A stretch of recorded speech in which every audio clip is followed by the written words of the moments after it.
City Commission to order. It is Thursday, July 21st. It's 6:03.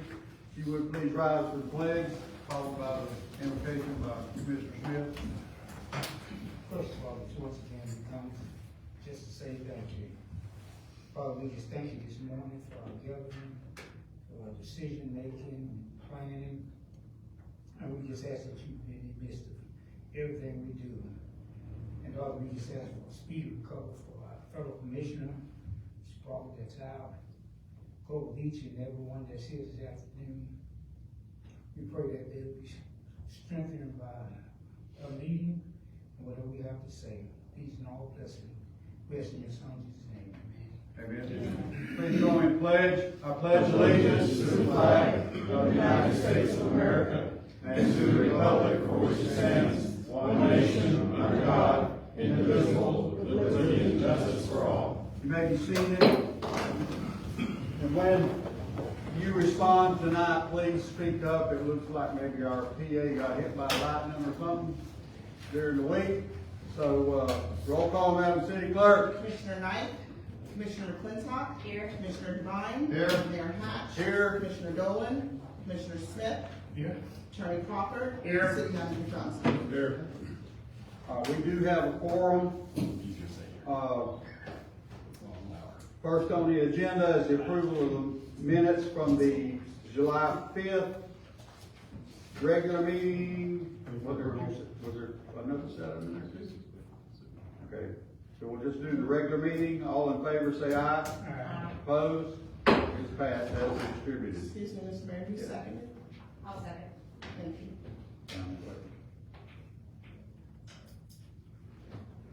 And then next on the agenda is the appointment of board member of the zoning board, right? Yes. Planning and zoning board is Judy Waters. That's you. It's me. Would you come up and introduce yourself and tell us where you live and all that stuff? We're glad you're here. Thank you for helping to participate. I am Judy Waters. I live at 905 Northwest 6th Street. Okay. I have been there for 13 years. I love my little city of Mulberry, Thank but you. I do work in Dundee at Dundee Citrus Growers. Okay. I'm an accountant. Sorry. I used to work with Wiseman over here Okay. a long time ago. We're really sorry. But I love my little city. I want to watch it grow. I want to participate in the growth. And unfortunately, I haven't been able to meet a lot of people. And I feel this is one way I'm going to get to meet a lot of people. Well, thank you. We appreciate your willingness to help. So thank you. Thank you. Welcome. Thank you. Give her a hand there. Thank you. And you're welcome to stay as long as you want, but you don't have to stay where you see people going in and out. So, moving right along. John Wright, you're up, sir.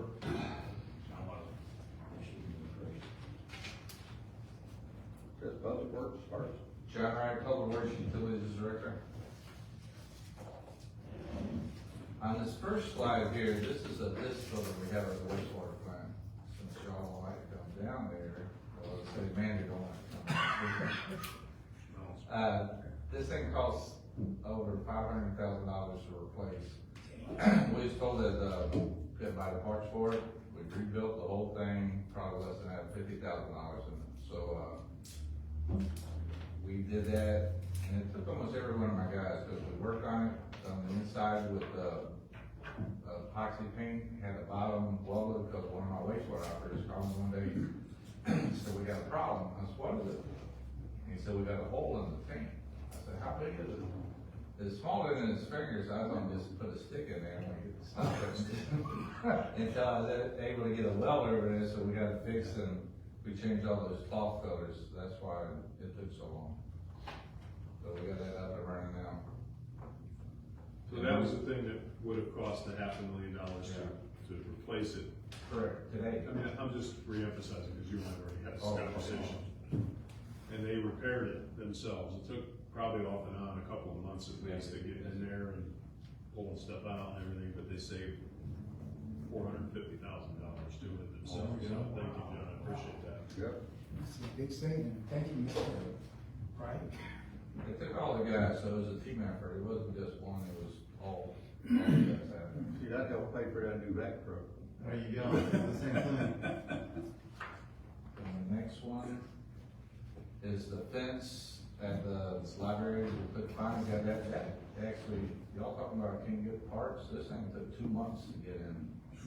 And then they didn't get the posts for the rails, so they sent those back, and then we had to wait another 2 weeks to get the posts, so it looks pretty nice. And this is where they're checking, lift station 1 that we're gonna rehab, we had a problem with that, but one of the pumps, they were getting ready to pull a pump there. Where's that location at? Southwest 4th Street. And this is the landscaping at Lake Wooden, it looks like Travis. Can't go who's looking. It's Nicole. Oh, Nicole, what? Oh, is it? Okay. So, is he gonna be helping him now? Well, I'll expand on that. She's, was a manager of a nursery before she came here and has some experience and some, an interest in doing that. And Travis, you know, this sounds ominous, but we don't know how much longer he's gonna be around. He may retire, he's gonna be 62. Retired, so he's been kicking that around back and forth. So we wanted to see if there was, just for, sustainability, we thought that we would have someone else that we would send to the Master Gardener class. We wanted to see if she really could stand being out there in that sun and that heat. So she's been going out there with him a couple times a week for the last several weeks, and she seems to have a knack for it and a real interest in it. So we're gonna probably over the next year or so send her to Master Gardener class. She currently works in a custodial position and work her into working with him and maybe be his replacement. So, And what was her name? Nicole. That lady that was down there? Yes, correct. And this is the gym theater, you'll see the shed on the south side of the property there.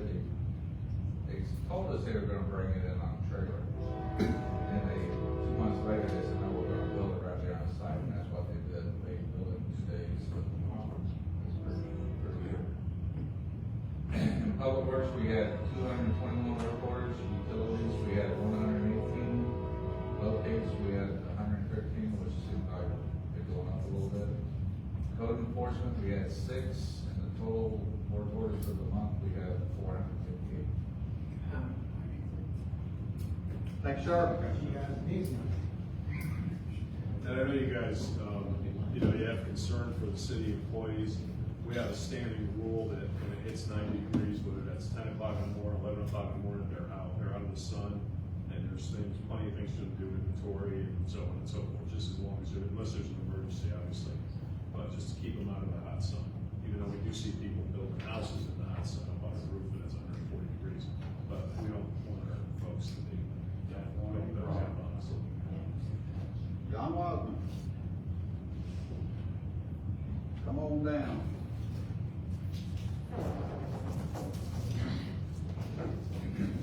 John Walton, Finance Director. Have a few things this evening. As Rick has stated at our last meeting, he and I have been working diligently on the budget. He and I probably have 1 or 2 more sessions.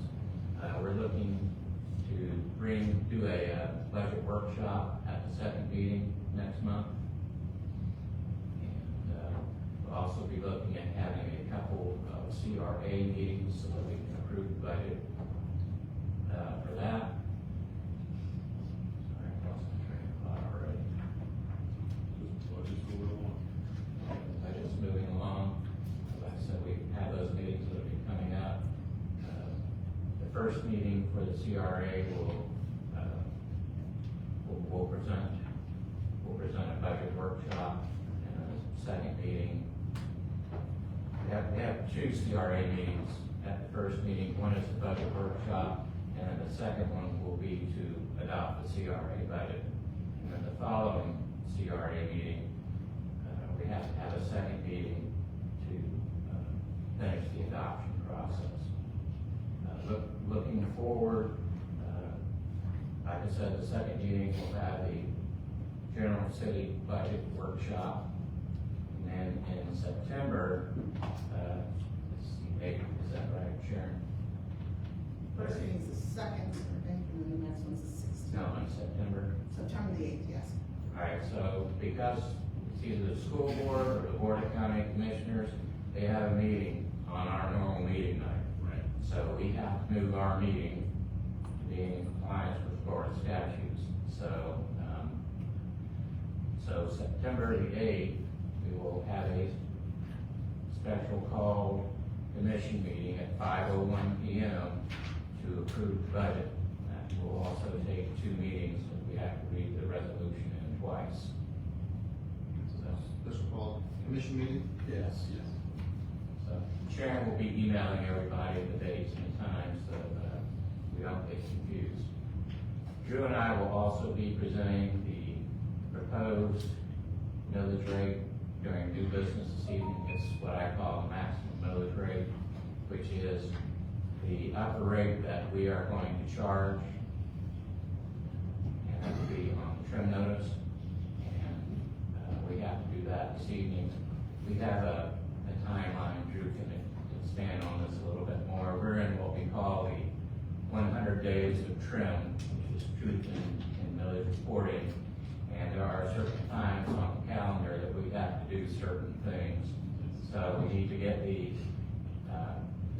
millage rate done tonight, because next week, I think it's the second by 2 p.m., I have to certify back to the property appraiser and to Tallahassee, so that, it will move on to the next step. And that will also be the trend notice will go out, and we'll have our first meeting notice on it, which is that September 8th meeting. So that's all I have. Do I have any questions about any of the meetings? I don't think so. Like I said, Sharon will be reaching out with the dates and the times to make sure we get everybody where we need to go. Thank you, sir. Sure. Ron.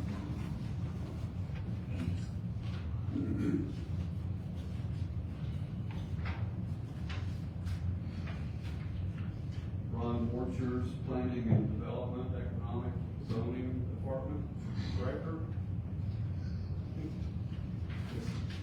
And I think that we had a very good strategic planning session today. I just was very impressed with the gentleman doing it and very engaged with everyone, so I just wanted to say that. But a lot of things haven't changed with Bridgeport. Phase 1 is, for all purposes, completely built and sold out. Some of the homes, about 3 or 4 of them are still being finished, but it's sold completely, 116 homes. Phase 2, out of 73 homes to be built, we have 63 permits issued, and there's activity on probably every one of those 63 lots. Phase 3, construction plans are approved. There has been some clearing started, but nothing as far as true infrastructure going in. Phase 4, we have under review now. The first engineering review has been submitted back to us and to the Sloan Engineering working with Bridgeport. They have not got their revised plans back, but then we also have Phase 5 in now for review of construction plans, and that's 53 homes. Phase 4 is 101 lots for a total of 435 homes, potential being permitted shortly. And then the total build out is right at 750 homes. Victoria by the Lakes, 35 homes. They've got curbing in. Rick, you had said it looked like a smaller entrance. That's a divided entrance. They've got the other side in now. I was out there talking with Ken today, and we are communicating on a slight, maybe a problem getting into their back access. But they're going along well. But I talked with the developer owner 2 or 3 days ago, and there's going to be another holdup. And I think I mentioned this at the strategic planning, but Tico is having trouble getting a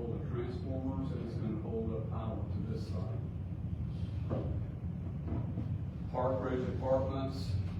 I wish I would've waited till this morning to take the picture. You can see stacks of wood out there getting ready to start framing. When I go by there every morning and every night, they've got, looks like the first floor framing of the clubhouse up. And talking with the supervisor of construction out there about a week ago, he said that starting this week, within a month, you're gonna see buildings. So it's going along quite well. Mr. Car Wash finally started clearing. You're not gonna see any activity as far as construction for 60 days because they have, I think they call it charging to settle that soil. It's not real good soil in there, so they've got, I noticed this morning they had most of the dirt in there to compact it, so they're waiting for 60 days now. The RV and Ski Paradise, I've been in communication with the engineer. He's getting everything together and should be submitting his initial construction drawings within a couple of weeks, so that's moving along too. It's just still all paperwork right now, but we're moving in the right direction, getting everything in place. Did they close on that property yet? I thought that was supposed to be this month.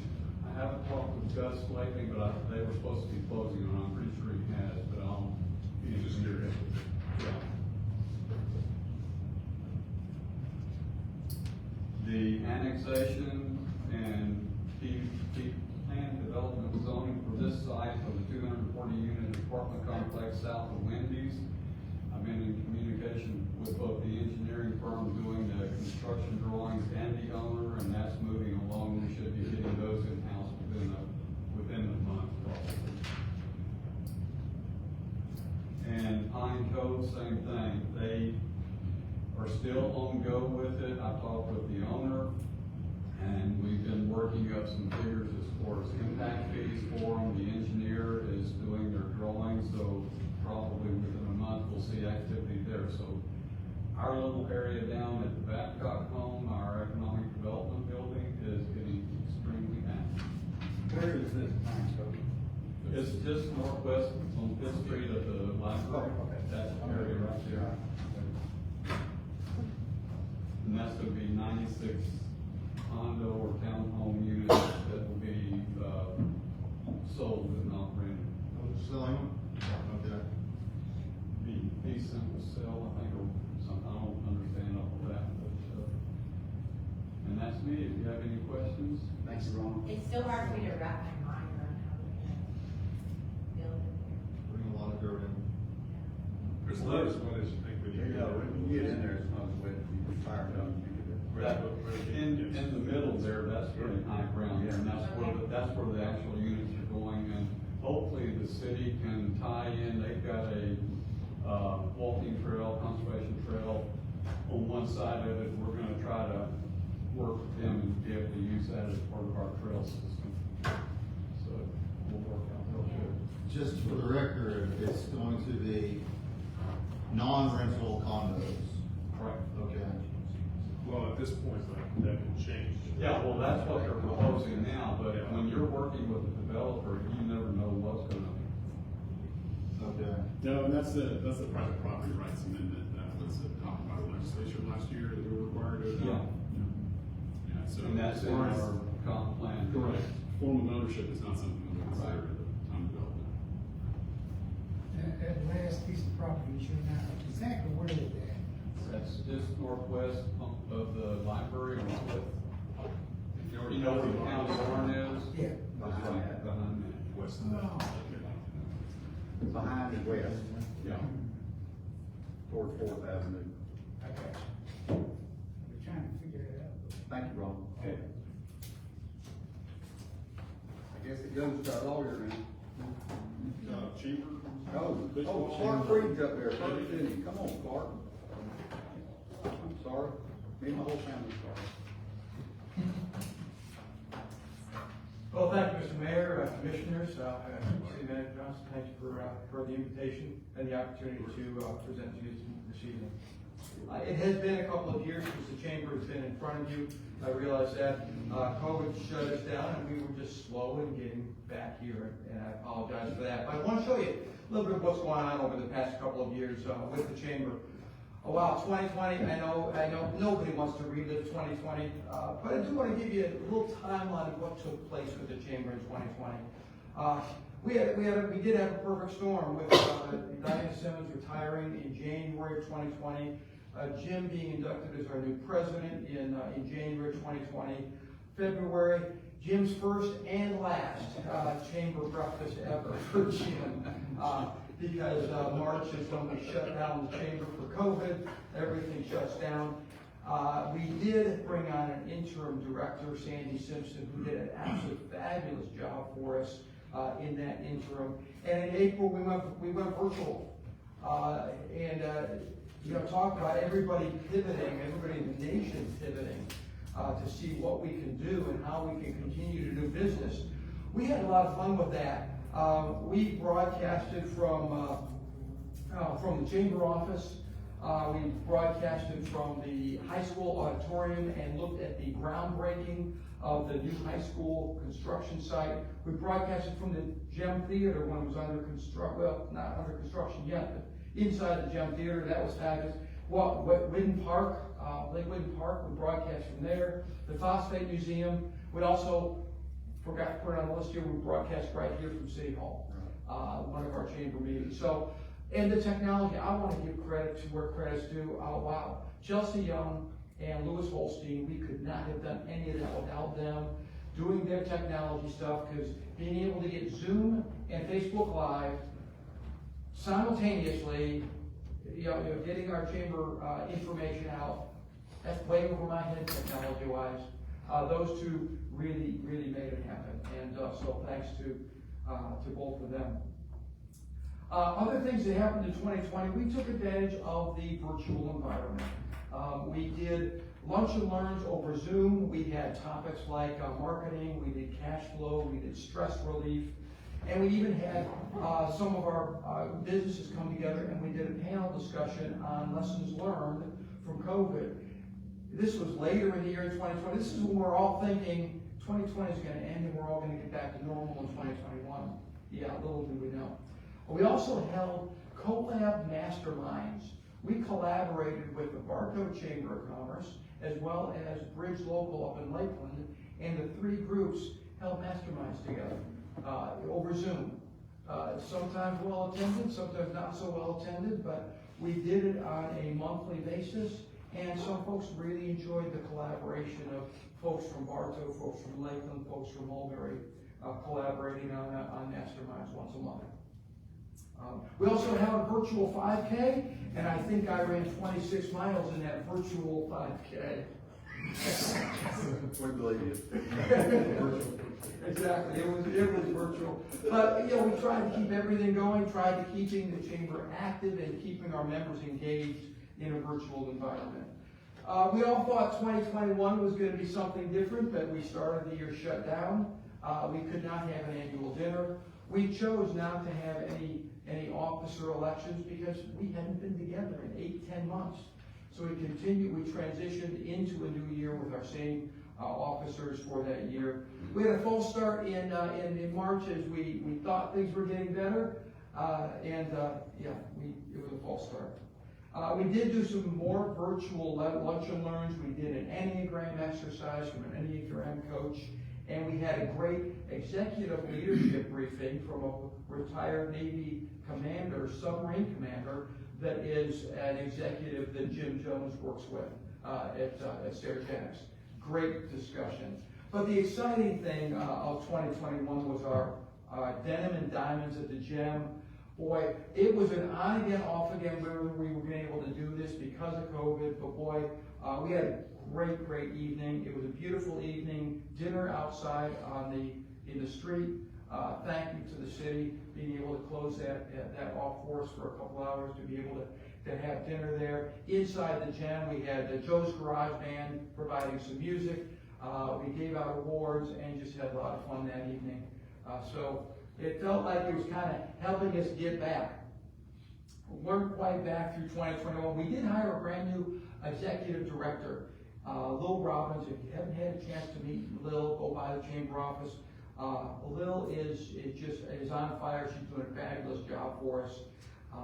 We ended up being shut down in August and September again, but got back to things in October. We did do our actual 5K in October. It was a rainy morning, but we had a ball. Nothing better than running in the rain when you're in Florida. Really has kept everybody cool. We held our trivia contest called Quizmas in November.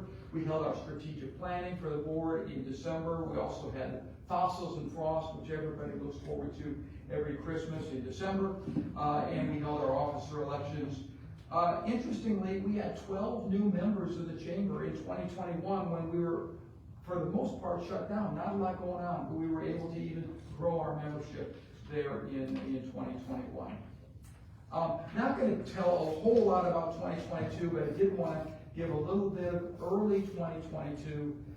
We did have our annual dinner on March the 5th. It was great. First time in 2 years we were able to get together for our annual dinner, had our business awards, and we did set out a vision for 2022, which included discussion of pandemic relief. What can we do for some of those businesses that were specifically hard hit because of the pandemic and couldn't get back or were struggling to get back on their feet?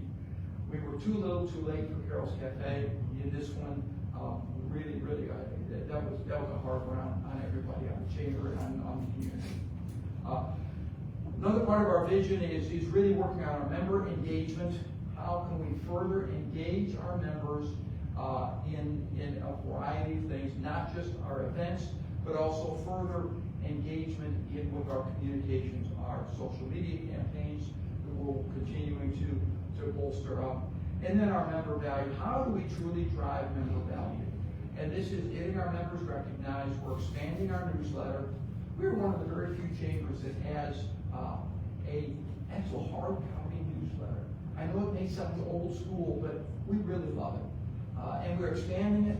We're getting more recognition for our member businesses in the newsletter, and we're also looking at opportunities of what can we do for our members over at the industrial park and some collaboration. We've seen some of our members collaborate over there in the industrial park. We want to see if we can facilitate more opportunities for collaboration among our members to be doing business with one another over there in the industrial park. So that's the early part of 2021, 2022. What's new? We had a great time yesterday morning over at the high school, having our breakfast at the high school in what they call their student union. At the end of the breakfast, we had tours of the school by Principal Young. The school was great in hosting us. We just had a delightful time there at the school with Michael Young and crew. We've got over 600 Instagram followers right now. We've expanded our newsletter, like I told you, to spotlight more of our member businesses. We've got 16 of our business members that have been nominated for Best of Central Florida. We'll see how many of them win. I'm sure at least a couple of them will. And we're currently at about 125 members. So that's a brief run through the past 2 years of COVID. Any questions for me? I appreciate you coming. Yes, we do. Thank you very much for being for here. your time. Thank you for coming. Let's see, where are we going? Baseball sponsorship discussion. Who is getting that up? It was turned into me, and just normally the commission discusses sponsorships that we receive, because there's money set aside in the budget for it, and you guys come up with it. How much do we normally give them? It was 240 last year. It was $250. Okay. Do we know if the sponsorships are the same It's the exact same. monetary values that they were Yes, before? yes. So what's the pleasure, Commissioner? Make a motion that we do a team sponsorship for $350. 350 or 250? 350. Is it 350? Yeah, they've upped it this year. Which is company name on the team uniforms and appreciation plaque from Mulberry Baseball. Is there a second? Second that. Okay. It's been moved and seconded that we spend $350 on the youth baseball sponsorship. Is there any further discussion, Commissioner? Anybody out there wish to speak to this? Being none, we will vote. All in favor, say aye. Aye. Opposed? Motion passed. Discretionary, Commissioner discretionary fund, right? That's correct. I did receive another one today, but that was on the next agenda, Okay. after the fact. And, Not another huge baseball. No. Okay. for the next meeting, could you possibly provide us, John, with how much we have left in that account? You know, looking at John and both of you, I know John's the money man. And when that money runs out, I think it's October, right? Okay. Now I turn it over to the attorney. Thank you, Mayor. There's one item of formal business of the dais tonight. This is resolution number RDS-2022-06. A resolution of the City Commission of the City of Mulberry, Florida, relating to the 2022-2023 fiscal year millage levy, providing for a proposed millage rate pursuant to sections 200.065, subsection 2, subparagraph A, and 200.065, subsection 2, paragraph B, Florida statutes, setting the date, time, and place of the public hearing to consider the proposed millage rate and the tentative budget for fiscal year 2022-2023, authorizing the transfer of required information to the Polk County Property Appraiser, providing for an effective date. Mayor, since this item deals with taxes, I'll read the entire resolution into the record. Thank you. Whereas the Polk County Property Appraiser is certified in the City of Mulberry, the taxable value of the city's jurisdiction within section 200.065, subsection 1, Florida statutes. Whereas the City of Mulberry is required by section 200.065, subsection 2, paragraph B, Florida statutes to advise the Polk County Property Appraiser of its millage rate, its rollback rate, computed pursuant to section 200.065, subsection 1, Florida statutes, and of the date, time, and place of the public hearing to be held on the proposed millage rate and budget of the city. Now therefore, be it resolved by the City Commission of the City of Mulberry, Florida, section 1. The proposed millage rate necessary for the City of Mulberry's tentative budget, other than the portion of the budget to be funded from sources other than ad valorem taxes, using no less than 95% of the taxable value of the city as certified by the property appraiser, is set at 6.4400 mils. The rollback rate, computed pursuant to section 200.065 sub 1 Florida statutes, is 6.1938 mils. The date, time, and place of the public hearing to be held on the proposed millage rate and the tentative budget of the City of Mulberry for fiscal year 2022-2023 shall be date Thursday, September 8, 2022, time 5:01 p.m. Place, City Commission Chambers, City of Mulberry, City Hall, 104 South Church Avenue, Mulberry, Florida, 33860. All interested parties may appear at the public hearing and be heard with respect to the proposed millage rate and the tentative budget of the city. Members of the public who need language interpreter assistance to participate in the public hearing are advised to contact the city clerk at least 4 days prior to the public hearing date in accordance with the Americans with Disabilities Act, section 286.26 of the Florida statutes. Persons with disabilities need special accommodations. To participate in the public hearing, are advised to contact the city clerk not later than 48 hours prior in writing, address the city clerk, 104 South Church Avenue, Mulberry, Florida, 33860, or by telephone at 863-425-1125. Hearing your voice impaired individuals should call Florida Relay at 711. City manager, the city finance director, and the city staff shall, in the usual manner, or as required by law, transmit the information identified in section 265, sub 2, sub D, Florida statutes to the Polk County Property Appraiser for use of preparing notice of proposed property taxes pursuant to section 200.069 Florida statutes. This resolution will take effect immediately upon adoption, pass and duly adopted with quorum present, and voting by the City Commission of the City of Mulberry, Florida, this 21st day of July 2022. Mayor, this item is set tonight for public hearing. I can't read that fast. I thought I was reading slow. I can read it faster. Can you repeat that number? Which number? The first one you. So that's the, the millage rate is 6.4400 mils, and then the rollback rate is 6.1938 mils.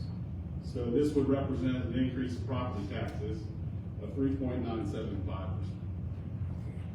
So what that basically means is we're not increasing the taxes, we have the same millage rate. Correct. But if we wanted to take in exactly to the penny what we took in last year, we would have to roll it back to Go to 6. that rollback. Correct. There it's, yeah, this is that you get that notice of proposed property tax increase. We're in that realm. We'll have to publish an ad that says we're increasing taxes, but realistically, the millage rate is staying the same. What's your pleasure, commissioners? Move for first reading. This is just a resolution. Resolution. Yes, sir. We don't need a motion. You do need a motion, but you don't need, it's not first reading. I have a question, really quickly. Yeah. Okay.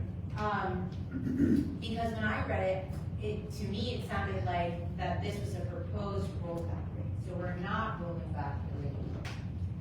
No. The way the property tax system works I is, understood. yeah, what John mentioned earlier, as far as the 100 days of trend. Yes. Yeah, within the first 35 days of the certification of value, Okay. which usually happens right around July 1st. And this time it was a little bit early, it was like June 29th or so. Within that 35-day window, the city is required to notify the property appraiser of what its proposed rate is, then that gets put on the tax bills. Now, the reason why John calls the kind of the maximum rate is because you're not allowed to go above that rate unless you have a super majority vote. And usually then it will be because of certain specific things that you discussed at a public hearing. So this kind of becomes the ceiling of your millage rate. 6.44, which is the same millage as the city has assessed in the past, correct? Yeah, so you can always go down, and that's not a problem at all, if you choose. Go down to 6.9. No, the way. So where is that number? Yeah, we haven't had a rollback rate in Mulberry in a while because of some oddities with our taxing system, and the oddities with our property appraisal system. Home values everywhere skyrocket. And in general, the property appraiser is taking about 20% increase in taxes, or their values rather, across the entire county. Inflation is at about 9%. So everywhere, almost everywhere, all of my municipal clients are facing, if they want to set their taxes at the same rate, assess the same amount of taxes, what will happen is they have a rollback rate that's usually lower than that. Rick said it earlier. If you want to collect $1 million, then let's just say that 6.44 last year collected you $1 million in taxes. To collect that $1 million this year, because property values have gone up, you would assess a lower rate, 6.198, to get the $1 million bucket. But the millage rate is staying the same, so it's going to actually raise a bigger levy, you have a bigger bucket. You're going to get more off your tax levy this year than you did last year, even if you leave the millage rate the same. And it's about 3.97, give or take, percent higher. Yeah. We do have a motion on the floor to accept this resolution. But I need a second by Commissioner Devine. Before we vote, I need to open it up for a public hearing. If there's anybody that wishes to come speak to the village rate, please approach the podium at this time. Going once, twice, 3 times. So, seeing nobody approaching, we'll close the public hearing part. And yes, yes, we will do a roll call vote. But before I do, I want to ask commissioners: is there any further discussion on it? Yes. So, I know Drew just explained this, but. Yeah. Legal stuff. I tried. I know you did. I tried. You did really better. You did a good job, Drew. Thank you. Okay, so he did give the hypothetical, if he collected $1 million last year, if you want to collect $1 million this year, you could conceivably go down to this lower rate and collect the same amount. Problem we have, obviously, is everything's much more expensive to us too. The chemicals for the wastewater plant, everything's much more expensive. So we're still not even really gonna keep pace with the inflation rate by adopting the 6.44. And I just wanted to also remind you, we discussed this in strategic planning today, that, we were at 8.90 10 years ago, 9 years ago.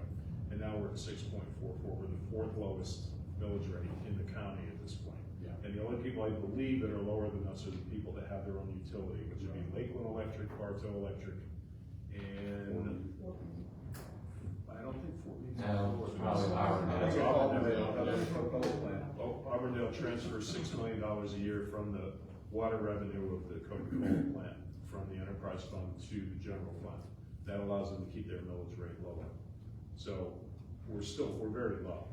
I mean, and we're operating, as you saw today, we're doing very well with our 6.44. And if we were to go lower, and I'm not trying to tell you what to do, but if we were to go lower, it might kind of upset the apple cart on being able to, we'd still be able to run our water plant, but we've got to start cutting programs, cutting hours, close the pool. I don't mean to give you dire circumstances, I'm just At saying. least you're not saying no. Not saying no. You guys can set it whatever you want. After this resolution passes, you cannot go above 6.4. So if we suddenly said to you, hey, we need to build a $10 million building tomorrow, and you wouldn't be able to raise the taxes to get that money until next year. There are legal hoops and problems, correct? Yeah, and John Murphy and I were just talking about taxes across the county, actually with all of our clients, before I came to the city commission meeting tonight. And, many communities, their rollback rate actually is 8 or 9% less. Because of Mulberry's quirk and their property values, your rollback rate is only about 3.4% less. So Rick is right, you're not keeping up with the pace of inflation. And so even though it does look like it's a property tax increase, there's hopefully it'll correct itself and we'll have enough money to move forward. Yeah. Looking forward, but with the present in mind, City Hall complex, the new City Hall complex, that can be purchased, funded through CRA dollars, correct? No, general government expenses can't, so. It's gonna be funded with tax dollars, but, I don't know how much I got into this today. Yeah. However, there is a plan in my walnut-sized brain to pay for this. Okay. With this development, I always say development has to pay for itself. Well, in this instance, the development with the annexations that Ron proposes to you, which is the Wendy's apartment complex, the 240 units, and the 2 large annexations that are in the industrial park. At that point, that should generate enough revenue to pay for a loan for a municipal complex. And the rule of thumb is when you borrow money for a municipal building, we didn't do this with the Gem Theater. With the Gem Theater, we only borrowed the money for 10 years because, the building's old, so, we're gonna be there in 50 years, who knows. But with a brand new municipal complex, you build it in such a way that you plan on being there for 30 or 40 years. So therefore, you finance it usually for 30 or 40 years, so you get that lower payment and you stretch that out, because we're not going anywhere. It's not like we want to hurry to pay it off and then, buy a yacht or something. I mean, we're simply gonna finance that. We've already had a conversation with Citizens Bank about that. We've had a conversation with Citizens Bank about the restaurant thing that we're putting in. So we're kind of rolling forward to make sure that the money's there. Okay. Well, I thought I understood this until the question started. So everything's the same. We're just. So, okay, what was my question? Okay, like Ron said, we got about 750 homes that'll be built in the next. They're in the CRA. That's in the CRA. You can't use that money for building them. Oh, okay. Now, I will tell you that Drew and I have had conversations, and I'm still waiting for really good news from him.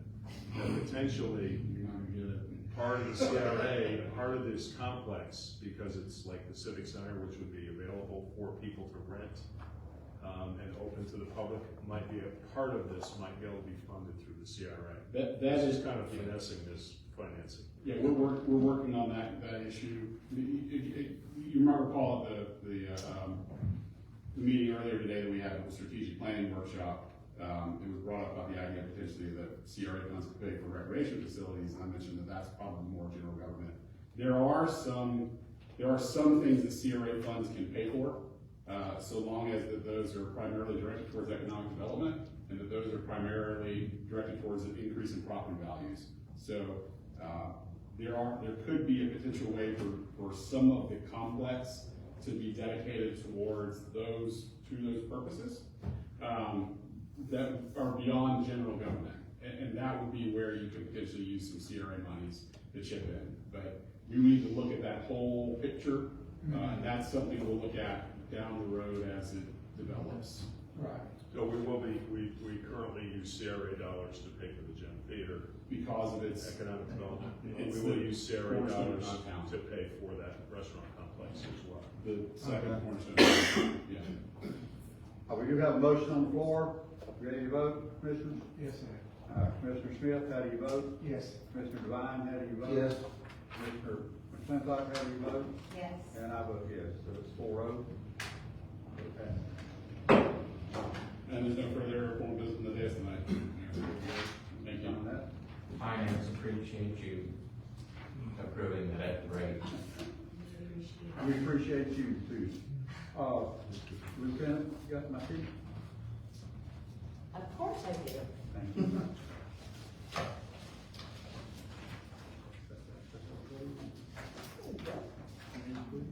Nobody there, goodness. City Commission comments. Commissioner McClintock, go. All right.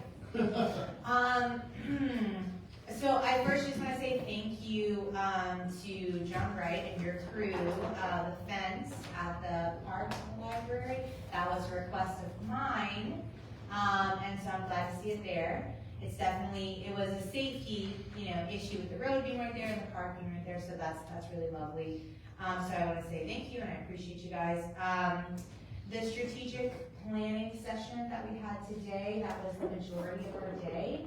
I'm not even sure where to start because I took like 10 pages of notes, but I will do that to you all. So I'll just kind of I'll kind of give you my takeaway, which was that our vision for the future is pretty much taking those core aspects that we already have in our city, that things that are working for us, those elements of community, family, those events and the programs that we have going on in our library and our cultural center, and as well as all of this with all of the new development in mind, kind of keeping the core of Mulberry intact, but bringing it into the future and bringing everything up to date. And I think that's the vision that we all have. I believe it sounded pretty cohesive, that everyone was kind of looking forward to our growth, to updating our technology and our software and infrastructure, but maintaining what makes Mulberry Mulberry.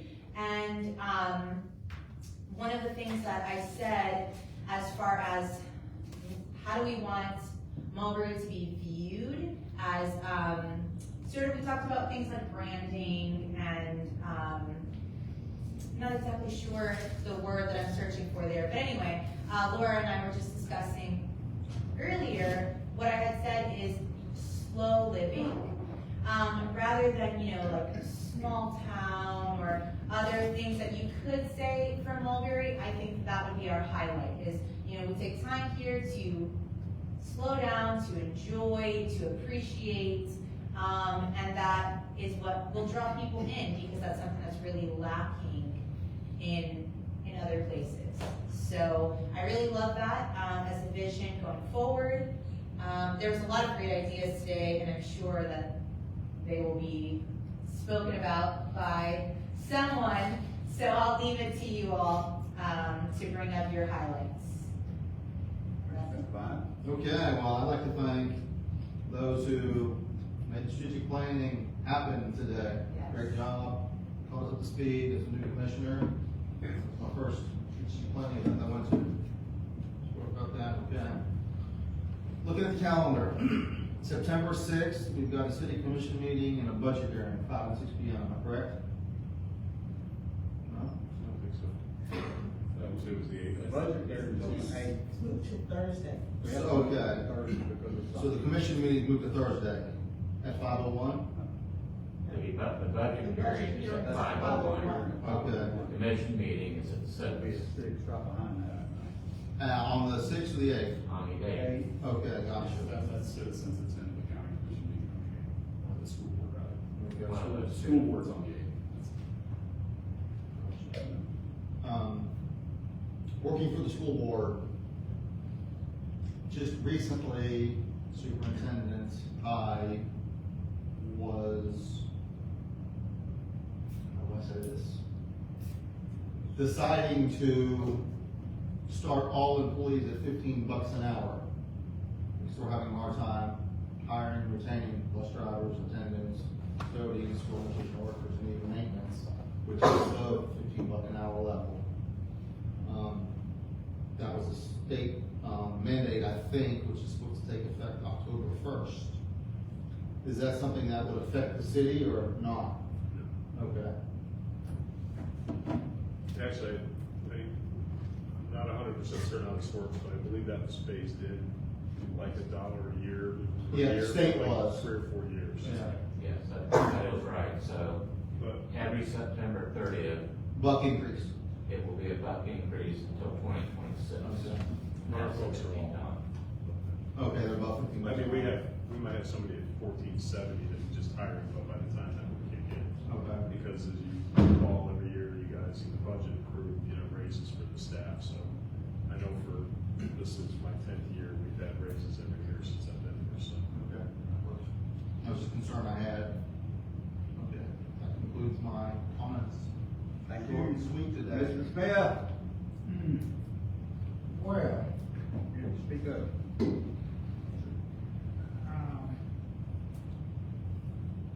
I was really impressed today, as well as I was the last 2 or 3 of those meetings that we had before. And I was really happy to see all of the things that we talked about is in existence now. They're working, and they're working better now than they were when we started. So I was just impressed to sit there and listen to all of the great ideas and whatnot that were being said. The one thing I was going to ask. Now this new city hall complex and all that, what was the size acres you were talking about? Was it 6? About 6, yeah. 6. Okay. I don't plan to look for it anymore, but I was. There's only probably Yeah. 2 or 3 places in the whole city, and the one that we want, this is kind of, we're a little backed up on that, whether or not they're gonna accept it. I know, as I said, I know Drew's reached out to their attorney, and they're going back and forth a little bit on that, so. Mhm. Well, I was looking, after the meeting, I rode west and just past right by the, health center, the land to the right. I just don't know if that's 6 acres or not, but it looked like it would be deep enough and long enough. So you get a chance maybe to ride out there. I'll take a look now, I'm thinking I know which one you're talking about, and I'm thinking when you say deep enough, I think you're talking about how deep the water is over there. No. I think it's underwater. It is? I think, unless I'm thinking of the wrong one, John. That's the one, yeah. Is that the one where the homeless people had the water hose running out there 4 weeks ago? Yeah. No, he's talking about here on 60, aren't you? Just right on the corner, 60. at the red light. Yeah, If on the you- northwest corner. Yeah, that's all underwater. Wow. Maybe that's why it's so green. But, all in all, I was glad I was a part of those past 3, and it just made me feel so good to be able to sit there and listen at all the great things that we were talking about doing now to go further. I have to say this all the time. I think you do a heck of a job to the master. And I know you don't talk very much, but you talk your head off this morning. You didn't like what was going on, and I appreciate that. But all in all, that was my day. Thank you. Thank you, Commissioner Smith. Mm-hmm. And calls to me, I'd like to tell all of you a little story. Back when I first became mayor, I went to my first Florida League of Cities meeting. I went to one of the sessions that was sponsored by a friend of mine who just happened to have been a Mulberry city manager in his early life in small. And he worked then for the Florida League of Cities. And one of the things he did, he's retired from there now, but at that time, one of the things he did was go around to cities and help them set up their fees and taxes, because he could tell you how to have 0 taxes if you had enough fees. but there's a balance between fees and taxes. And he handed out a form, and it had every municipality in the state listed on this form. It was thick, you know, page after page after page after page after page. And the cities were listed from highest tax rate to lowest tax rate. Much to my chagrin, Mulberry was on the front page because we had one of the highest tax rates in the state at 8.9 mils. And that got my attention. And it was not a good attention. I was not a happy camper, to be honest with you.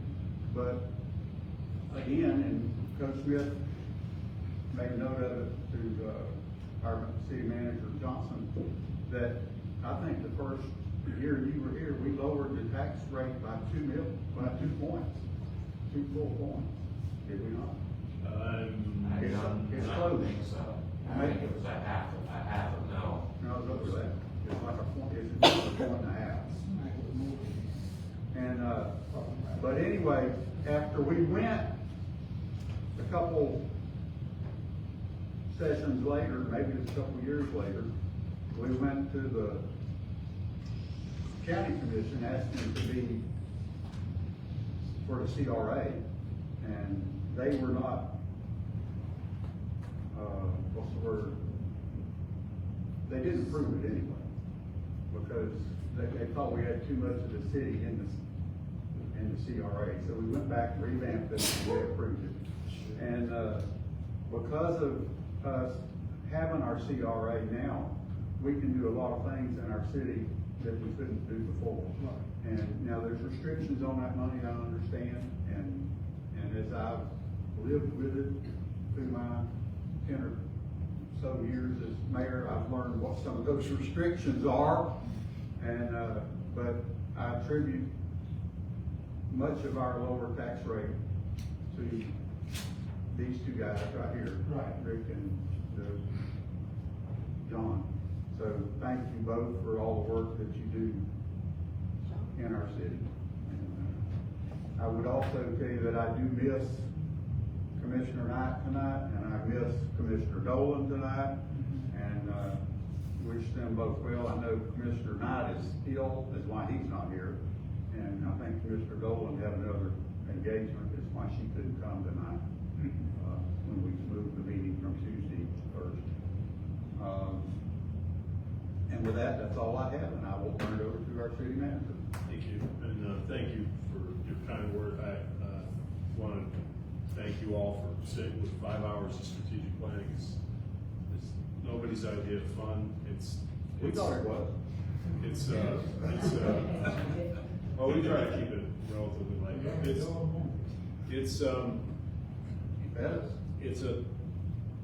It's a process that we as employees kind of create work for ourselves. So it's not something, usually it's a 5-year plan. We've done one every 2 years since I've been here because we were ahead of everything we try to do. And that you guys deserve credit for. And the cohesiveness of the commission and willingness to step out in faith periodically when, we have, I remember the first time I talked about cut the taxes, and there was a commissioner who's no longer here, sat there and said, we're not gonna cut the taxes, we're just gonna have to come back a year later and raise them up again, and probably even higher. And I don't think you really understood the concept of, So we did, and then by renegotiating contracts and doing a bunch of things, we were able to just keep lowering it year after year. And again, the fourth lowest, I think, out of 17 municipalities. And nobody's ever gonna build here with the highest tax rate. And there's nobody, Bridgeport Lakes wouldn't exist at 8.90 mils. And so again, it's a kind of a faith issue where you guys step out. The CRA was another one. Nobody knew what it was. And I was just learning what it was. And again, to go along with that, that was $25,000 finding a necessity study, and when people felt we didn't have a lot of money, and $25,000 to put the master plan together. And it was a lot of work, but it's paying off in a big way. And I think we're gonna present about $890,000 CRA budget to you, which is amazing in 5 years. I'm sure nobody would have thought that, but anyway, but you can see where this all fits together, the cutting of the taxes, the CRA, but at the same time being allowed to deliver the additional services, the programming and the stuff we do, and the buildings we rehabbed, and just the stuff, and it's all, it's actually fun stuff. Drew will tell you how much fun this stuff can be, and how working in other cities, it's not fun. But here, it's kind of fun some days. I love Mulberry. So I really want to thank you guys for coming to the I wish we had some more public input. You guys for coming to the strategic planning today and going through that. Really want to thank the staff that presented, the staff that worked behind the scenes to get that together, to get the lunch together, to get the advertising together, to put the PowerPoints together and all that. A lot of unsung people there, so I appreciate that very, very much. And so the next step will be, we have probably 40 pages of notes plus the stuff that was saved on the thing. So we'll work on putting together a actual strategic plan to bring back to you guys that summarizes a lot of the stuff that you all spoke about today. And I think Maria kind of sums it up a little bit in terms of kind of keep doing what we're doing. Just keep expanding and so on and so forth. Some of that's going to require additional staff. It's definitely going to require additional room. I think that came out today. We have people doubled up in offices here, and it's getting a little cramped in here. So that's why I'd like to get this municipal complex going. It'll bring this city into, well, actually into this century, because we are in an old World War II atomic testing site bunker, and it's a little crowded in here. So I'll go through some stuff that I have. And I did write down rollback rate because I had a feeling that was going to come up, this rollback rate, because we have not had it where it was. And actually, there was a period of time when property values dropped substantially that the rollback rate was higher than the other rate. Yeah, also do the CRA stuff. Yeah. So it was plus when we first established the CRA, because of the money that we sent to the CRA. So,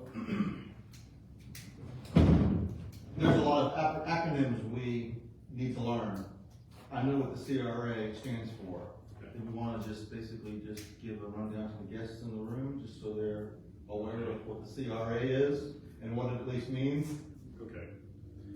The CRA is the Community Redevelopment Agency. Some people say it's a Community Redevelopment Area, but it's actually agency.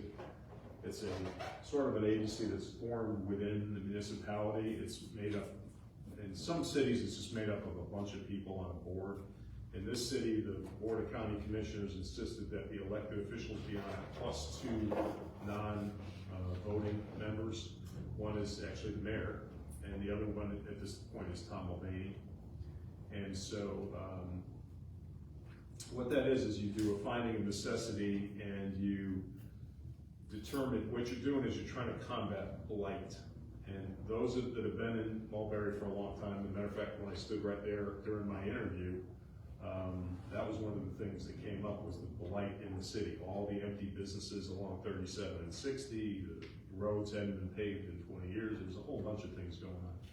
So you have to formally, with an engineer, basically, you have to formally find that there's a need to have this. That's the finding of necessity.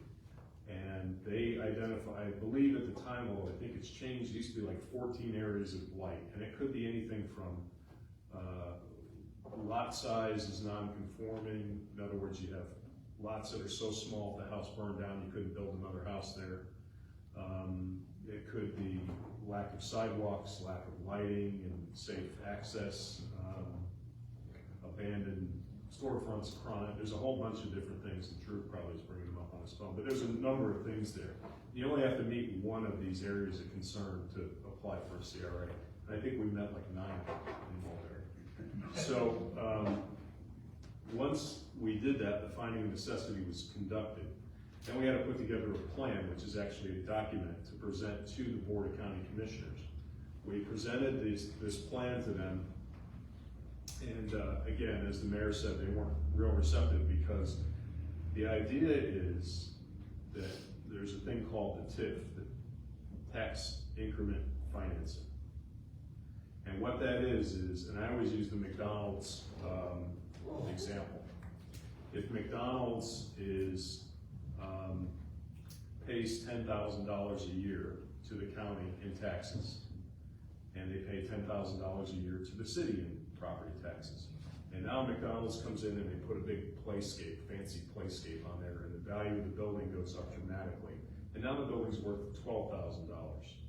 Well, that extra $2,000 goes into this separate fund, which is the Community Redevelopment Agency Fund.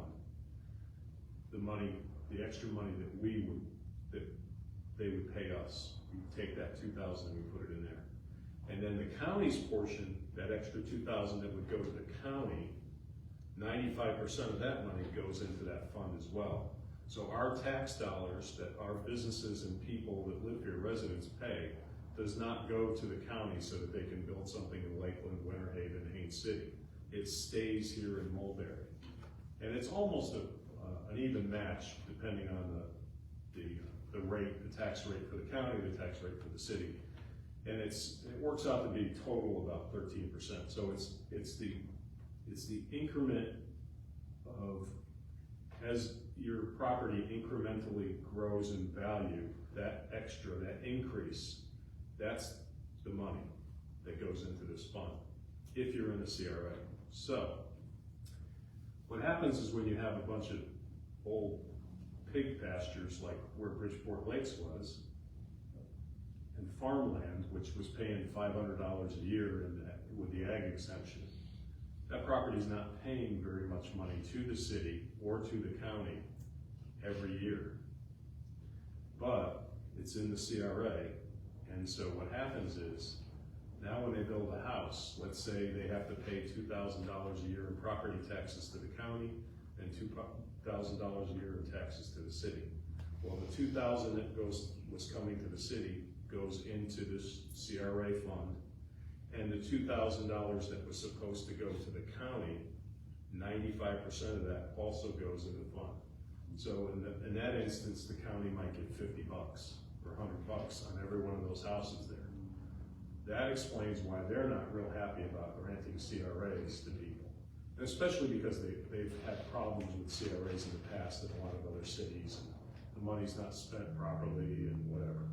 So they put some very rigid rules in place for us to follow, and we have to send a report every year, how did we spend the money, and so on.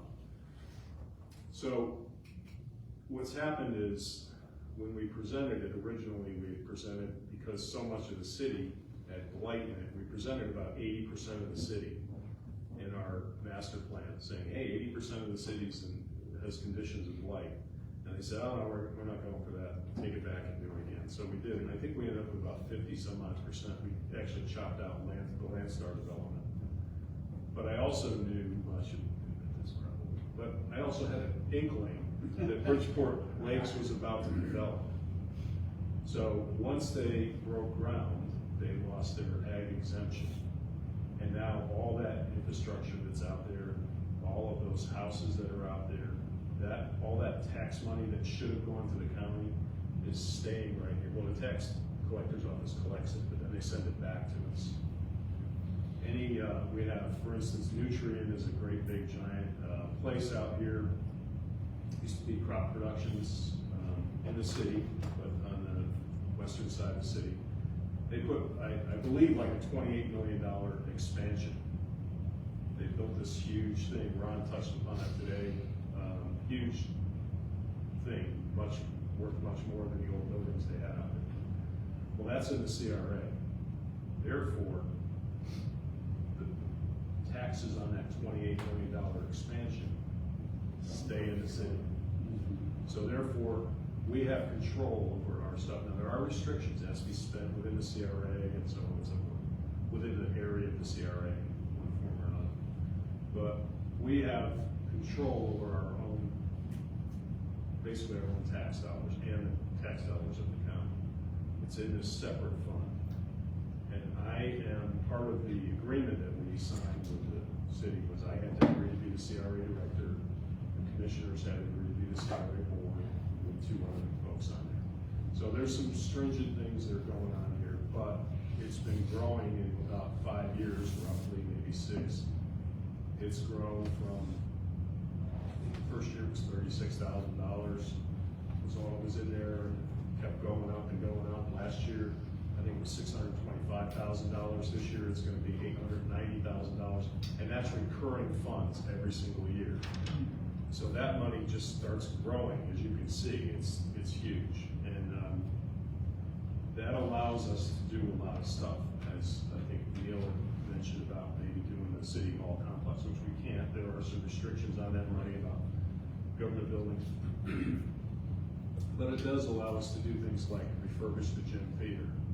And now that big chunk of money, we pay about $225,000 a year total in payments to the bank on the refurbishment project, or it's going down. I think it's 10 year. That money is paid for by the CRA. And again, that's money, half of which would have been in Lakeland or Paint City. Now it's staying here. So that's the CRA in a nutshell. Okay, Oh, yeah, absolutely. appreciate it. That's all right. So anyway, CRA. Sorry to have you chase that rabbit No, it's okay. trail. No, I don't mind, because I know there are people that just don't always know, and so it's good to, it took a little while for it to sink in for everybody. Don't you have to spend, like if we get $890,000 something in the next 3 years, have to spend most of that? Yes. You You are. have to allocate it to a Yep, project. that's correct. You used to, when the CRA was formed in 2014, the rule was that you had to spend your money that year. If you didn't spend it, you had to allocate it to a project that would be finished within 3. In 2019, the rules changed. Now it just has to be allocated to a project. What's great about that is that Mulberry has so many different projects, and there could be projects that cost multiple millions of dollars. And so, conceivably, if some or the big portion of the money you take in this year, your CRA doesn't get spent, the CRA board can allocate that to a project that may require multiple millions of dollars. And over time, collect enough money to then go and do something extremely transformational. And then the next year you get. That's right. We get more. Start all over. Correct. As long- With the next amount. Yeah, the trick is that you have to have a project defined enough so that you know what the budget of that project is. So really, the way it washes out, because it's about equal, the amounts that are put in there every year between the county money and our money. Technically, the gym theater, that was about a $2 million restoration. Well, we were really paying $1 million, the county's paying the other $1 million. So, right. Way to look at it. Okay. Moving on. The paving project up at the school, the high school, that this came here and complained about several times. That's completed 2 weeks ahead of when we were told the pavers were gonna be here. I called him, probably a week and a half ago, John, and I said I was getting nervous. He had a schedule for the 28th, but sometimes when there's rain, it pushes everything back, and we needed that done before school opened. They came out here within a week and did the project, and it looks good. We might have a little bird bath in there. We gotta have it smoothed out to get the water to drink a little better, but. And they did the road not from my house. And it didn't 10 front of years. Mayor's house. In the making. Well, we thought we were gonna be doing the sewer lines there, turns out we're gonna slip line it. So once we determined it was gonna be a slip line project, we said, because it was like the first road, we said. So, anyway, did that. I started to mention to you today that I had applied for a grant, I think $1.4 million, if I'm not mistaken, for a food sustainability program here in the city. It's in its infancy, there's not much there yet. We gotta wait till we apply and we have some money coming in so we can really develop this. And what this is gonna be is hopefully to pick up just a couple acres of land, put a pole building on there, maybe do some gardening there, some classes, maybe even have a farmer's market, have see what's going I've on. found a few farmers markets near you. Big brother is listening. Bigger brother. Thank you. Well, I feel good, so I must be projecting. So the idea being that, you know, as you go to buy everything, now everything's so expensive, this will hopefully help some folks to be able to provide for themselves. We'll have some classes. I only spoke very briefly to Tom Mulberry about it. He's at IFAS. We have a master gardener on staff. We may have another master gardener on staff before long. We're not at the point where we're saying, oh, okay, Chelsea, or okay, Laura, you're in charge of this project. It's probably going to require a separate staff member, but if it's successful enough, it'll be one of those things that will, again, draw and be a community project for everybody y'all can hang your hat on. So, we're hoping. The software program that we discussed a few weeks ago, and I think Bonnie was here a couple weeks ago, we discussed the software program for permitting, planning, and so on and so forth. I met with them, Janie, where's Janie at? She's around here somewhere. Probably about an hour on the phone, trying to hammer down the price a little bit. We did get it down a few thousand. I have a contract here for the mayor to sign, and it went from like 34,000, I think we got it down to like 28,000 or something. And this is, you know, there'll be an annual fee for licensing to have individual licenses for all the people that need access to it. Ron and Judy and Bonnie and all that. So this is the Acela program, and the really good thing about this is Judy, who works with Ron, apparently wrote a training manual on this when she worked in Collier County. So we'll have an in-house person that really is very familiar with this. And this is the program that the county uses. So, you know, it was a little bit above my spending threshold. That's why I said we would go out there and look. And this is the one that everybody sort of, staff is comfortable with. And so I'm hoping you guys will just rubber stamp that. Thank you. We voted on it last time. Yeah, you kind of voted to, go get one. Give you a little quick update on the FERDAP stuff. FERDAP is probably for the Recreational Development Assistance Program. It may not be that, but it's for recreational stuff. We've been doing really good, getting like $50,000 grants, usually 2 to 3 a year. We resurface the pool, and then we have a problem with that. We're in the process of fixing that. We've redone all the filters in the pools. We redid the basketball courts and tennis courts one year. We just built that we redid the pavilion behind the library. We also built that new overlook thing. It was part of it. It's going to be a little bit part of the incorporated into the nature walk. We have been approved for an amount for, and Coach, you had said something about the railroads today, helping us out on different things. Right. We're kind of reaching out to them a little bit on this. I don't know where we're at, if that's really the way we're going to go, but we're going to put a bridge across Ellis Branch that goes onto that other piece of property that we own on the west side. John and I were out there the other day. We're going to put some French drains in there because that really holds water really bad. So we'll put the French drains in. We'll get that nice and dried out. We've been approved for these sort of suspension bridge thing. We'll probably have a gazebo or a picnic area on the other side of that with some of this money. Ellis Branch is right behind Centennial Park. Correct. Right, yeah, to the west of it there. It's that little stream that runs there. Kind of dry right now. It's actually mostly, there's some natural springs out in the woods there, but it's also mostly fed by the reuse water from Lakeland. So what happens, fish used to be. But what happens is the during dry times in the summer, when people are using a lot of irrigation, they don't release very much water to us.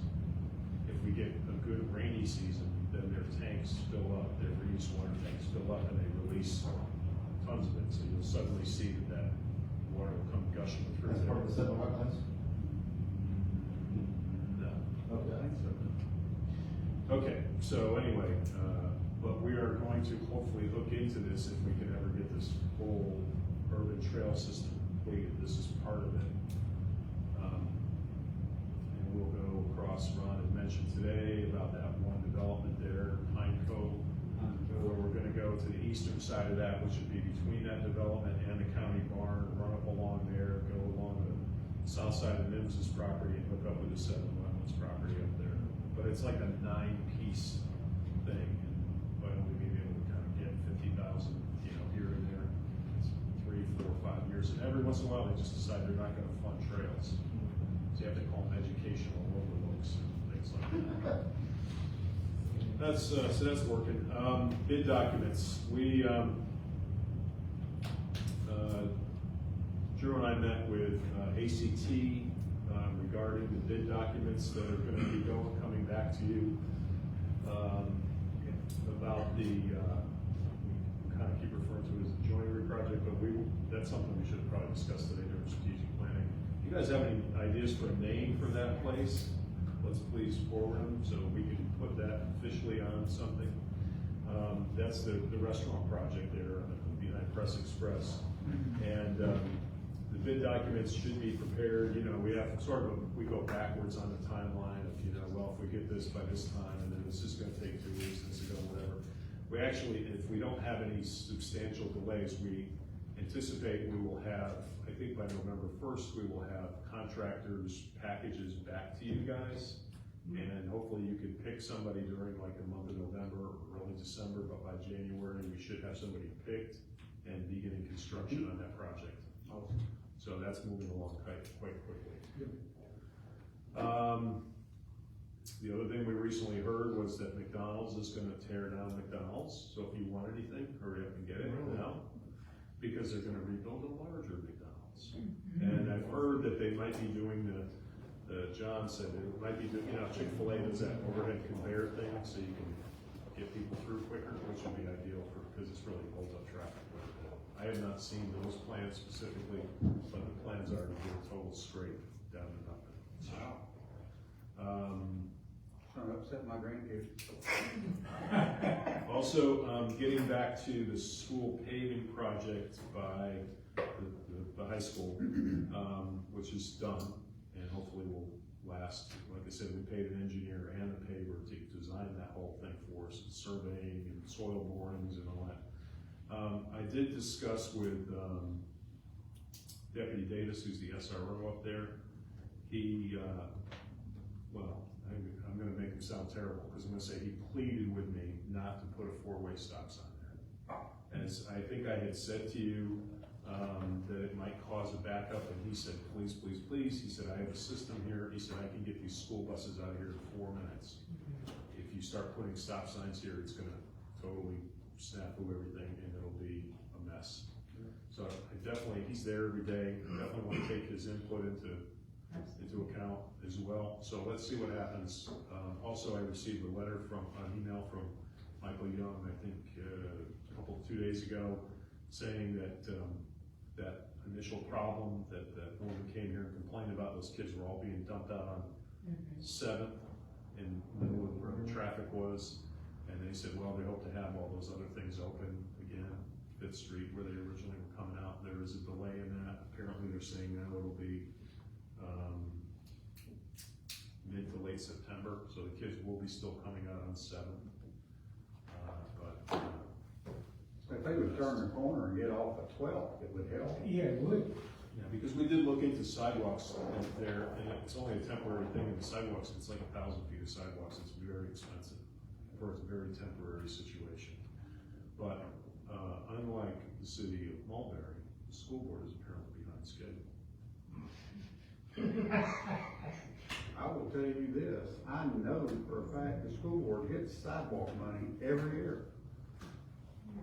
Getting them to park with it is a whole different story, though. The principal has to request it. So, And that doesn't need to happen, but that's the first step. But anyway, so we're gonna have that little problem there for a month-ish.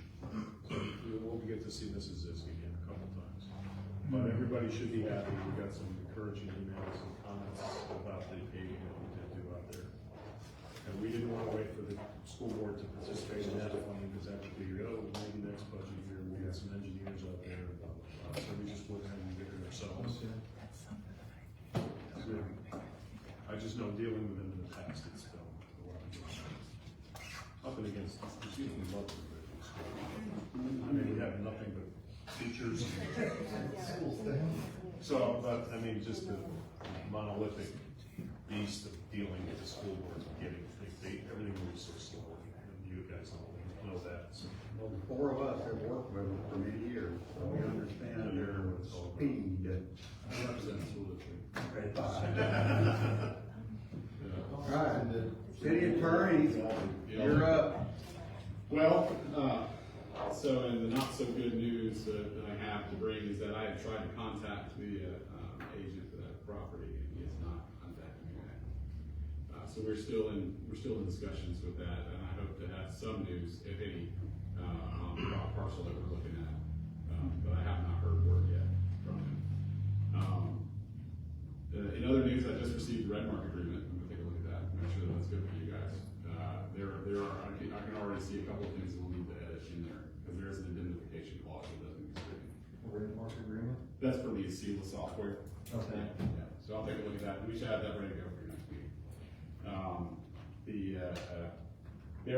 This is a very busy city. I think earlier today at the strategic planning session, I wrote down a full page and probably a half of a back page of just legal projects for me to handle. So I'm very pleased that y'all have me as your attorney. So. We are too. Happy to do work for you guys. So I mean that. I mean that because of this. We have a number of clients, and Mulberry is as busy as some of the cities that are 3 or 4 times its size. And that's a testament to this commission and the management of your city about the quality work you guys are doing and the rate at which you're growing. So that's really, really neat. This is a neat place to be involved in right now. So I appreciate it. Happy to answer any questions you guys may have about pending matters. Well, I was happy to see Ken go there because you probably haven't recognized just exactly how much stuff was there. You sat through most of that meeting today. But that first hour with all this programming and craziness going on, I mean, you must have, wow, I mean, that's, I still say the same thing whenever I see it, but anyway, sorry. You done? Yes, there's nothing further, Mayor. Thank you. City clerk? Just one thing with the growth that's going on. The city of Mulberry has a YouTube channel. So this will help to facilitate closed captioning for our meetings so that we can still continue to reach out to our community. So if you would go to our city Facebook page, please like, share, because we need subscribers, and the more we get, we have to get to a certain threshold to get the closed captioning. So take a look out there. We're trying to do a little drive for it, and we're pushing it. There's a lot of information that's always out there on the city Facebook page, so just please follow. And that's all I have. All right, Commissioners, anything before we adjourn? Yeah, I need to ask city manager a question. Joanne, I was really impressed with the job that he talked about when he said he got saved all that money. And I know we paid those workers real well for the things they did. But I just wanted to see if there was any kind of way we could maybe, especially the I thought it was great, because you talked about how much money they had saved by doing this themselves. And that's one thing I put down to ask, so it's out there. And it might be something you don't want to get into. Well, that's, I don't know what your wife likes to cook, but.